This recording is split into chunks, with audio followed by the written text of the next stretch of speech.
In this video, we will learn about JSON Web Token, or in short, JWT. JWT is used for authentication and authorization purpose. For example, to identify if a particular user has specific permission to access something, or if he is admin user, he should have access to specific data to which other users don't have access. Also, to restrict API access to only the logged-in user, the JWT authentication is used. So only if you're authorized logged-in user, then only all the APIs will be accessible. To create JSON Web Token, we can use a very popular NPM library. This library is used to generate as well as verify the generated token. So let's install it using npm install JSON Web Token command.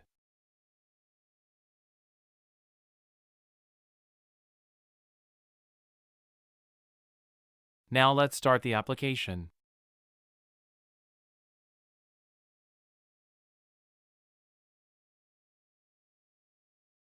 We need to generate a new JWT token whenever user does login or when we register a new user. So let's create the token in Authenticate User function. We will first import the JSON Web Token package.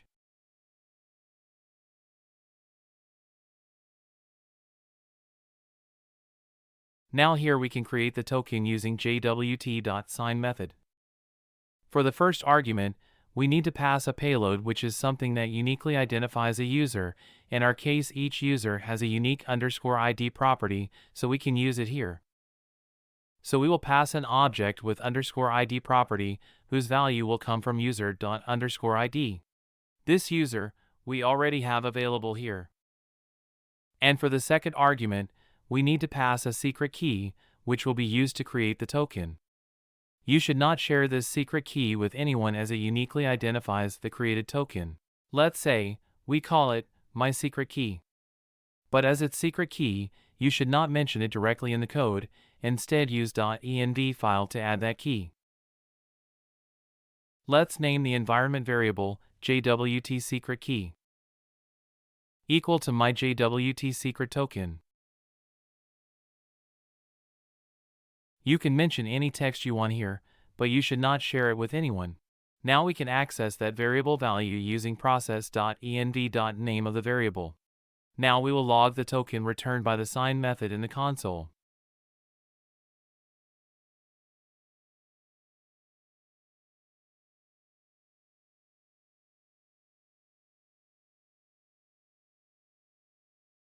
Now I will send the Authenticate User request again to log in the user. There is no change in the response, but in the console, you can see token is displayed. So this JWT token is made up of 3 parts. This is the first part. And there is a dot after it. We also have one more dot here. So the JWT token is separated by 2 dots, and it's made up of 3 parts. The first part contains information about the type of token and algorithm used to generate that token. The second part, up to the dot, contains the information we added, which is the _ID, and the second part is known as payload. So first part is header, second part is a payload. And this payload is a base 64 encoded value that is easily decodable, so you should not store private information as a part of payload. Like storing password or email in payload should be avoided. So let me copy the second part of the token. And I will search for base 64 decode in Google.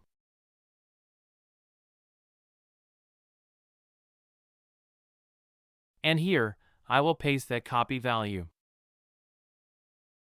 And if I click on Decode button, you can see the _ID property with the ID of the user Alex. And the IAT means issued at, which is the timestamp of when the token is created.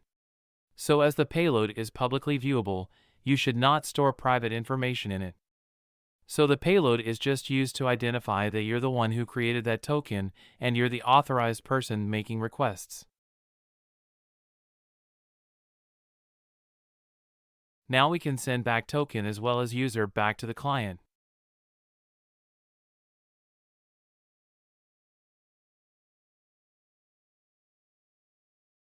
If I send the request again, you can see we get a token property along with the user property. But we're not storing this generated token on the server, so we cannot identify if the next request comes from the same user. So to identify that, we need to store that token in the database.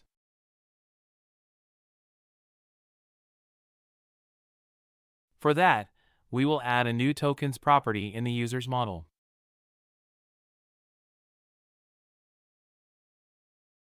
If you have Netflix subscription, then you can log into your Netflix account from your mobile and laptop at the same time. So whenever you log into any device, a new token is generated and it will be stored in the tokens array, so it's easy to track which user has logged in and which one logged out.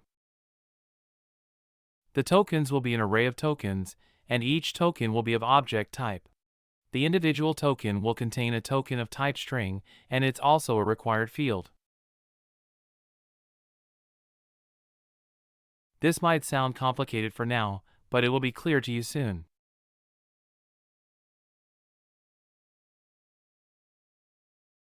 Now we already have a token created, let's add code to save that to the database. So we can say user.tokens. This tokens is the property we added to the model.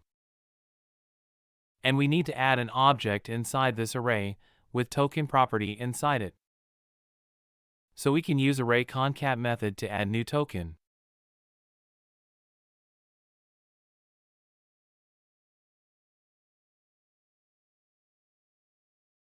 Make sure to add object instead of just token.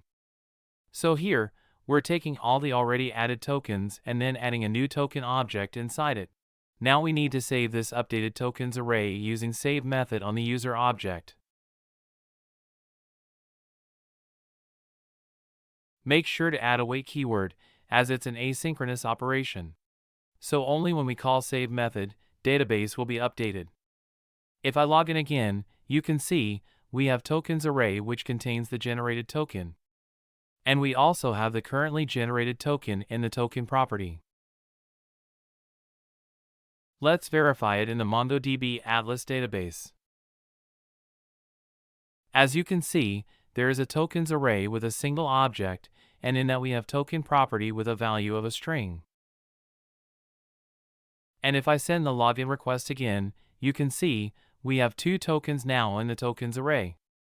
So every time we log in, we generate a new token, and the latest generated token is returned in the separate token property.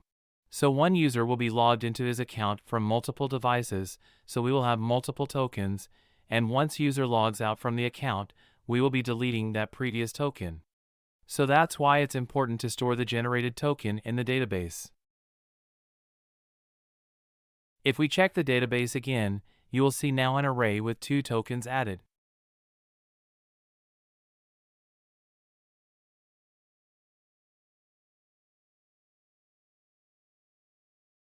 Now, if you check, we're generating token only during login, but we also need to generate it when the user registers in the add user function. So instead of repeating the same token generation code again, let's write a function that we can call to generate token. So we will again add a new method to the user schema. Let's name it createToken. As it's created on methods property, we will have access to the individual user inside it. Also, make sure this createToken function is not declared using the arrow function syntax, otherwise, you will not get correct value of user, as arrow functions don't have their own this binding. Now we can cut that token generation code, and we will add it here.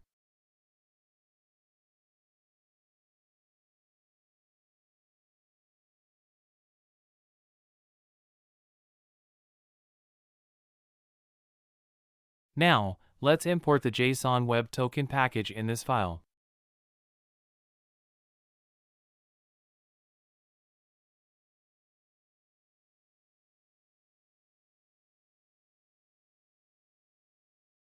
As we're using await, let's declare this function as async. Now we can return the generated token from this function. And as we're using await, so let's add try-catch block also to catch promise failure.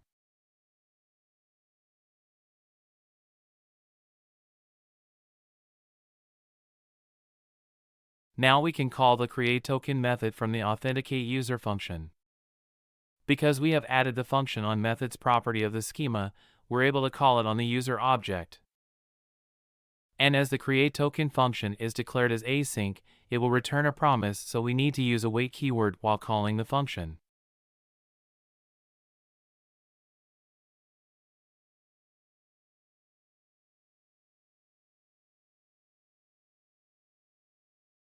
Now, if we send the login request again, you will see that it still works without any issue. As you can see, we correctly get the token back. Now we can take this line of code and add it to addUser function also. And we will return both user and token in an object.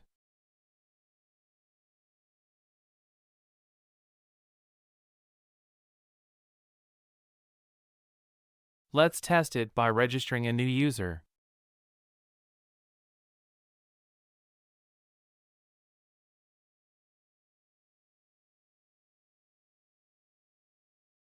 As you can see, we correctly get the token back.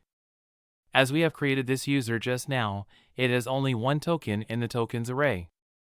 So that's how we can create JSON web token and send it back to the client.